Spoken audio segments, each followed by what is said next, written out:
bring in Nick Wright. First things first, co-host. Are you a baseball fan?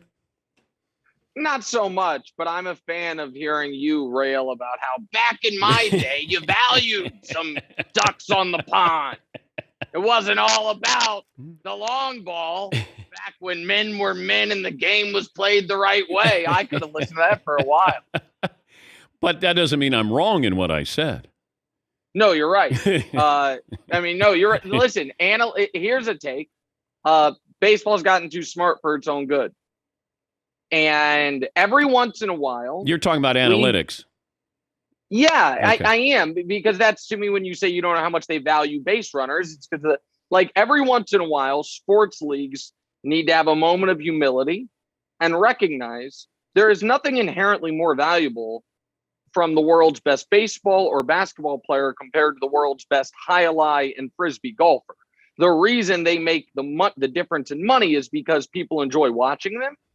And every once in a while, the pursuit of winning undercuts the watchability. I think that's happened with baseball. And I think you have to take it very, very seriously because I see it starting to happen with basketball with how it's all three-pointer, centric about who wins and loses is what made basketball as popular as it was guys are flying through the air, superhuman feats. And because the smart numbers in baseball and basketball have driven you away from some of the most exciting parts of the game, that's a risky game to be played in the entertainment business. And if you need to tweak rules accordingly, you should. Well, basketball used to be about movement, and there's less movement in basketball now. It is everybody is on the perimeter and waiting for their turn to take a shot. You still have unbelievable players. And then in college, there was some bad basketball played in March Madness, because of the proliferation of the three-point shot. Everybody thinks they can shoot it, and even though it's closer, there's a lot of guys who should not be taking threes. Well, listen, college basketball, in part because of the racial dynamics of it, and also in part because of just people's own kind of nostalgia to it, people have convinced themselves, oh my God, it's great defense in college basketball. No, it's not. It's terrible offense. It's guys that can't shoot. It's guys with open jumpers and missing it. And I feel like, Dan, you could to this day provide 8 minutes off the bench just with some quality jump shooting in college basketball. So yeah, there's a lot of the kind, I joke with you about the back in my day stuff, but a lot of it's true. Like there are certain things that need to be refined a bit more similarly to how they once were done. That part's fair. I wanted to have you on about the Lakers situation of what they do moving forward here. A lot of people came out and said, they were unfair to Frank Vogel. I don't know what role he played in this. If you want to start there, and then we could look at what kind of coach should they get for next year. Well, let's start with Vogel. Let's just say, Dan, out of seemingly nowhere, this show had its worst year in the history of the show. It was a failure on all accounts at all levels. You think Paulie gets fired? Maybe. You think Paulie gets fired if maybe he's only been there for 3 years? Probably. Is it all Paulie's fault? No. But when you have the worst in a 70-year history, a lot of people should be fired. The only real issue I have with Vogel getting fired is it looks like Pelinka is going to escape any accountability. And I think Pelinka is far more accountable than Vogel is. But the Lakers blew the second most double-digit leads of any team in basketball this year. That's got to be a little bit of coaching, right? Yeah. The fact that at this very moment, the player with the 8th most starts for the Lakers this year was DeAndre Jordan. That's an active coaching choice, and it was the wrong one. And maybe no one could have reached Russ, but it is the coach's job to try to. So I don't feel badly for Frank Vogel. I also don't think firing Frank Vogel solves it. But I also think, Dan, when we see Coach of the Year ballots, Taylor Jenkins is going to win.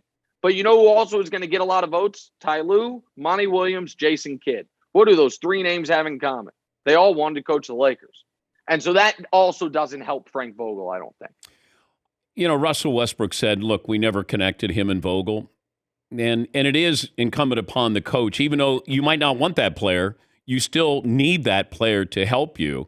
And I wonder if Vogel used Russell Westbrook the correct way or to maximize Russell Westbrook. Dan, listen, Russ is one of my favorite players ever to watch. I used to say all the time how I found it borderline inspiring how hard he went every game. I think that's a huge part of sports. And I thought he was a guy, if you have kids growing up playing, it's like, hey, watch this guy. You can't tell what quarter it is, what game it is. He's given his all out. But Russell Westbrook, to me, is in denial. And his press conference yesterday showed it. And I don't think there is a proper way to use it. So I'm going to use a quick story and an analogy and follow me on it. You've heard the old anecdote about if a parent finds their kid smoking. So they're like, you're going to smoke this pack of cigarettes and you're never going to want to smoke again. And sometimes that works and sometimes the kid gets addicted, right? So I had something similar happen to me when I was young, playing my dad in pool. I maybe have told you the story. I'm not sure. Playing him in 9-ball, couple dollars on the $5 on the 9, and I am crushing him. Like, my dad stinks at pool. So he's like, oh, you got to let me to get my money back. I'm like, okay, raise the stakes, whatever. You're awful at this. He won $111 from me, Dan. I was 12 years old. He made me pay it back over the course of 18 months. And he thought, here's the reason I'm telling this story. He thought the lesson I was learning was don't gamble. The lesson I took from it was, my God, if you're good at gambling, you can make a lot of money, and such is my life. So here's why I tell that story. I think the 2017 season for Russell Westbrook was that pack of cigarettes moment, that pool game, and he took the wrong lesson. 2017, scoring title, MVP, triple-double, in the playoffs, had a 50-point triple-double that they lost. Games 2, 3, 4, 5 of the playoffs, they lost 3 of 4. He averaged 41, 12, and 12. That was a fork in the road moment, first year without Durant, where he could have learned, wow, I led the league in scoring. I averaged a triple-double. I averaged 40 a game in the postseason, and we stunk. I need to adjust. The lesson he took from it was, this is fun and awesome, and I guess my teammates got to figure out how to pick up the slack. And he's now has a half decade of these great numbers prior to this year, no success, and won't learn from it. So my buddy Broussard, who I host the show with, Dan, he's been bringing up Iverson. And Iverson in 2008, Dan, was 26 points a game, all-star, led the league in minutes, played all 82 games. That was 2008. Iverson in 2010 was in Turkey. It can go quick, man. And I worry about that for Russ. And I can't change him at 34. No. He's not somebody who can adapt like Kevin Love did with the Cavaliers, Chris Bosh did with the Miami Heat. His like Melo did. Yeah. How about Melo with the Blazers? Yeah. After laughing about coming off the bench was valuable for them. And he didn't even really have to adapt his game. It's not like Melo's like, I'm going to be a lockdown defender. Melo's game was the same, but he accepted a different role. I don't think Russ is willing to do that. It's really worrying for him. And Andre Iguodala, he was not at the level at Russ, but he understood his role and really embraced that. I mean, he went from being a scorer to a defensive-minded player, defensive stopper there. I just think with all that athleticism, I should get more out of Russ. It's just, I think because he has all that athleticism, I get less because he still tries to do more. I would never let him take a jumper. I would say, take it to the hoop and play great defense. Use that athleticism. Go to the boards. Do the smaller things, not taking 15, 18-foot jumpers. And listen, I think that's what LeBron thought. I think LeBron thought, I'll be able to get my arms around him, and we'll get the good of Russ, which is the fearlessness, the availability, which he should get credit for, the one Laker that was available all year, and not get the bad part, but it was almost nothing but the bad part this year. Could you see Quinn Snyder or Doc Rivers entertain the idea of coaching the Lakers? So here's the thing on that.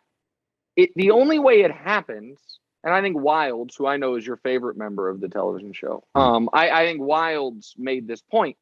The only way that happens is if those guys fail this year, right? Like, the only way that Doc Rivers is available is if the Sixers get knocked out early, round 1 or round 2. And the only way Quinn Snyder's available is if the same thing happens to the Jazz.